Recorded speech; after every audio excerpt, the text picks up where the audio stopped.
La tenue de ce colloque n'est pas le fruit du hasard.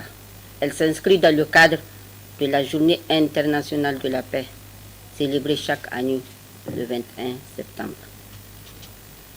Mesdames et messieurs, nous savons tous que l'intelligence artificielle transforme profondément nos sociétés.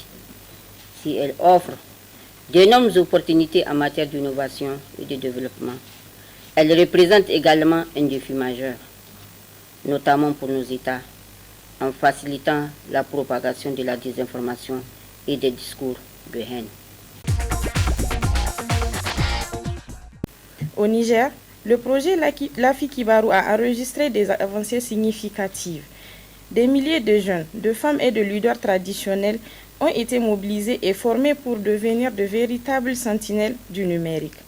Grâce à ces acquis, ils disposent aujourd'hui des compétences nécessaires pour vérifier l'exactitude des informations, lutter contre la propagation des rumeurs et contribuer activement au renforcement de la cohésion sociale au sein de leur communauté.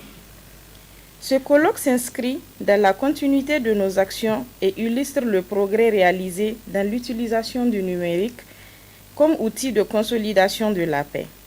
Cependant, l'émergence de l'intelligence artificielle soulève de nouveaux défis, notamment sa capacité à accélérer la diffusion de la désinformation et des discours de haine, en particulier dans les contextes fragiles.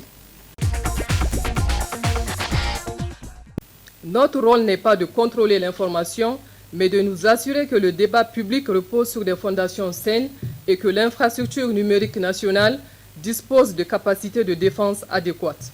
La feuille de route de cette journée, structurée en 2 panels, est à cet égard d'une grande pertinence. Le premier temps de vos travaux portera sur la juste appréciation de la menace. Comprendre l'interaction entre intelligence artificielle et désinformation est un prérequis indispensable. Il s'agit de cartographier l'arsenal de l'adversaire, d'en mesurer la puissance et d'en anticiper les évolutions. Le second temps sera celui de la construction de la riposte. Face à une menace qui vise la société tout entière, la réponse ne peut être que collective. Médias, société civile, chercheurs, régulateurs, communautés, il nous faut bâtir un bouclier de résilience, forger des alliances opérationnelles et développer des stratégies de contre-influence qui soient à la fois inclusives et efficaces. Les 60 experts réunis ici incarnent le capital humain sur lequel notre pays doit s'appuyer. Les recommandations qui émaneront de nos travaux ne resteront pas lettres mortes. Elles viendront nourrir la stratégie nationale et orienter l'action de l'ANSSI.